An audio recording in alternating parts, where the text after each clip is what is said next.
আরো একটি পবিত্রতম দিন। ভারতের বিশ্বের একজন মহাপণ্ডিত, মহাজ্ঞানী রাষ্ট্রপুঞ্জ 14 এপ্রিলকে এই ভারতের এই পণ্ডিতকে সম্মান দিয়ে আজকে বিশ্ব জ্ঞানী দিবস হিসেবে ঘোষণা করেছে। আমরা ভারতবাসী হিসেবে ধন্য, গৌরবান্বিত।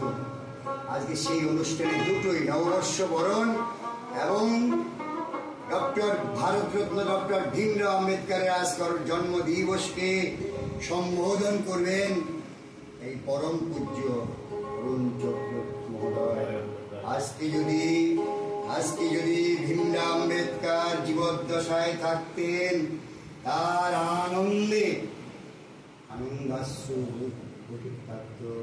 কারণ হয়তো এক সময় অনেকেই বলে, এখন এমন ভাবে বলে ব্রাহ্মণ্যবাদের, ব্রাহ্মণ্যের তৎকালীন সময় এখন সময় আকাশ পাতাল তফাৎ, হয়তো একাংশ, কিন্তু সকলকে ওইভাবে বলতে আমি অনেক সময় লিখি ফেসবুকে, কেন এভাবে লিখবেন না? আজকে এসেছেন আপনি, তার গুণবন্ধনা আপনি করবেন, নববর্ষ বরণ করবেন।